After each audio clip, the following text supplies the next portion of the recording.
Hi there, and welcome to another episode of Out of Spec Guide, where today I'm going to be adding on to a recent video that Max did on the subject of tax credits with respect to EVs. Now, I don't want to repeat what he said, so if you're not sure which cars qualify or if you qualify based on your income guidance and all of that, go check out that video. I'll put a link in the description below. But yesterday, and that would be October 6th, 2023, the U.S. Department of Treasury and the IRS released guidelines to expand access to the clean vehicle tax credits that's going to help car dealer businesses grow. And I want to go over that because it's a pretty big change that's happening. And dare I say that depending on your tax situation, you may want to hold off on buying an EV until next year. So let's get into it, folks.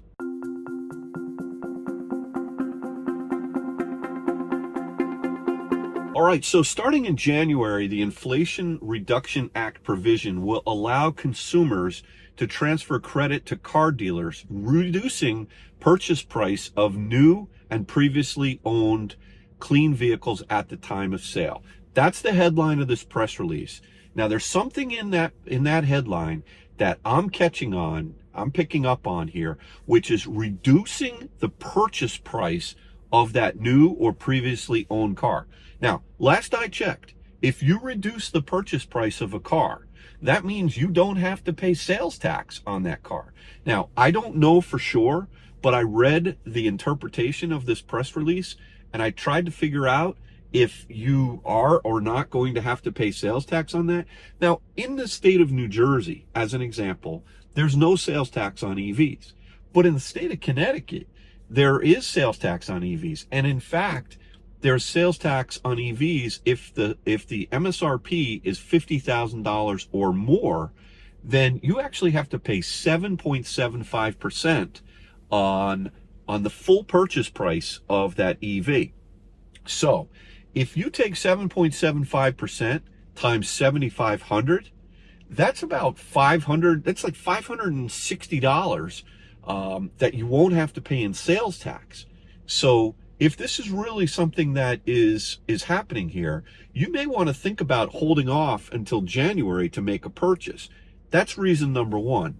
Reason number two that you may want to hold off in making a purchase until 2024 is because if you think about it, you're going to today, if you were to buy an EV and you qualified for the federal tax credit, let's just say you understand what that means, you have enough obligation, you're within the income limitations to be able to accept that in or qualify for it, you're going to have to finance or pay cash for the entire purchase price of that car. So let's keep it simple. Let's say it's a $60,000 car that you're buying, MSRP, and that's the purchase price on the car.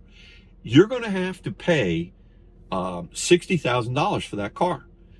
And then in April of 2024, when you file your taxes, you will go ahead, assuming you've got enough tax obligation and assuming you can qualify, you will actually request a credit off of how much tax obligation you have. It's a bottom line credit. It's not like it reduces the income that you have.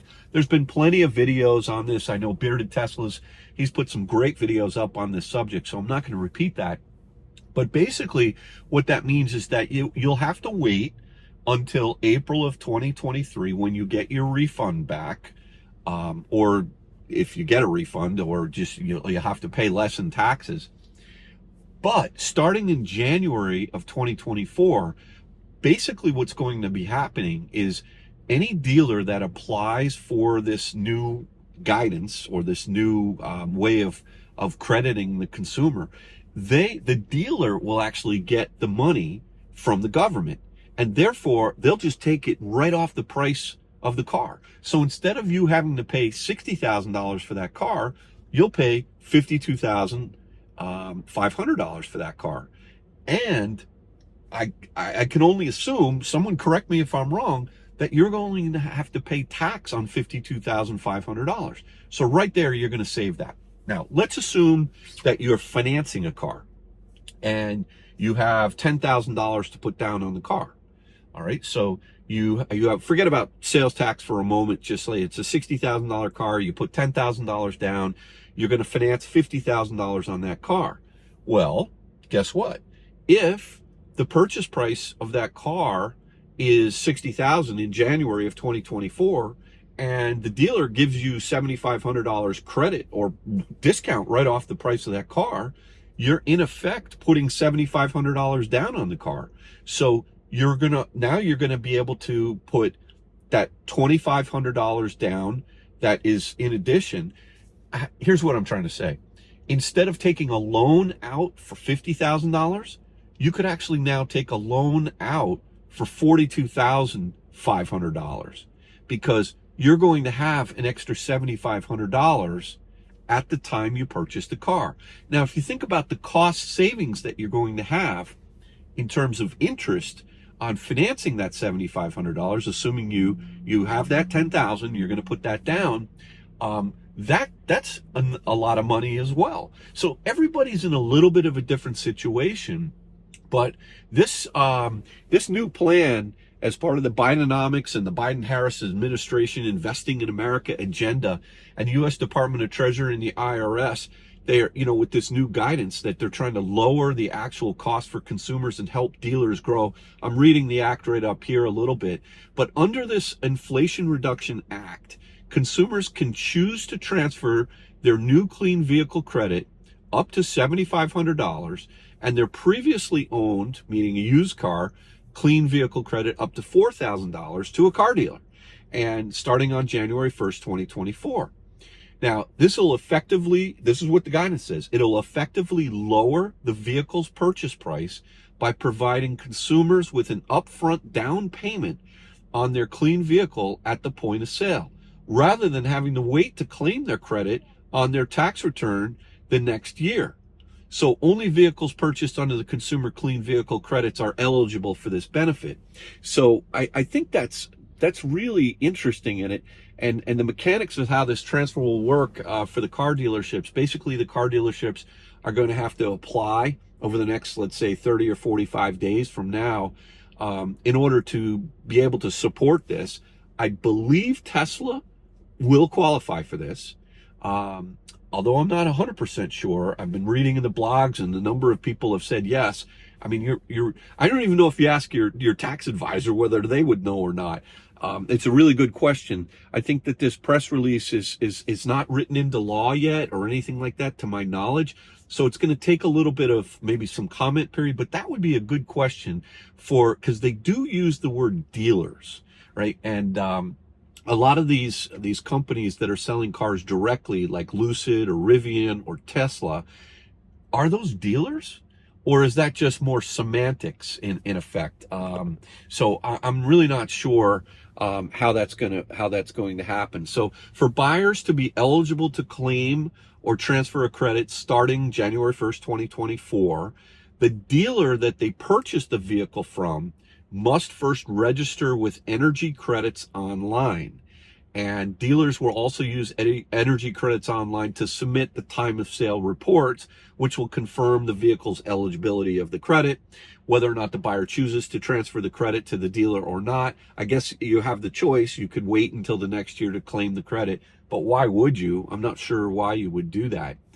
The thing that you have to be really careful of, though, here is there is an honor system that I read in this press release here, which means that you are going to state to the dealer that you are eligible under the terms, and I think it's $150,000 if you file single. Your AGI, meaning your adjusted gross income, needs to be under $150,000 per year if you're filing single household. If you're if you're filing as a married household, then it's under $300,000 a year, and then you're eligible for that.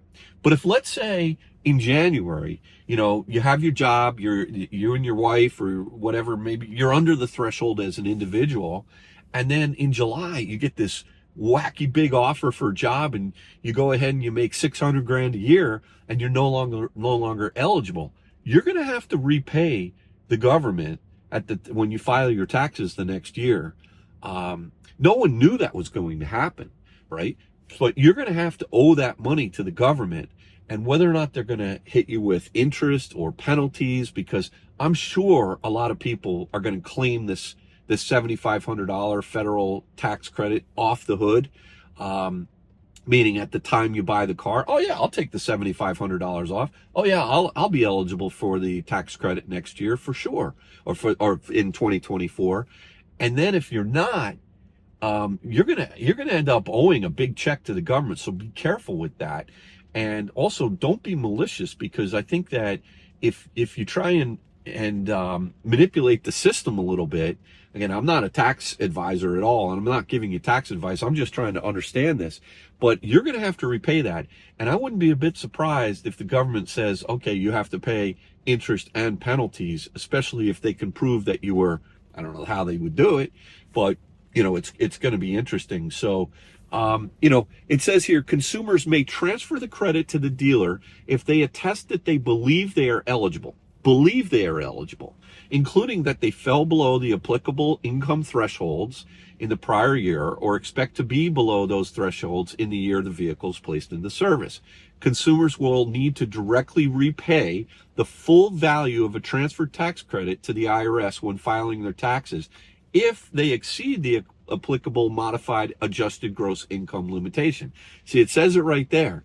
They don't say that whether or not you're going to have to pay penalties or interest on that, but I wouldn't be a bit surprised. I mean, this is the government we're talking about here. It says here, the guidance also would include important safeguards to help prevent fraud or abuse. These measures would help ensure only verified tax compliant dealers will get the benefit of advance payments from the IRS. Okay, that's on the dealer side. And of course, only the eligible vehicles that will get the benefit of the credit.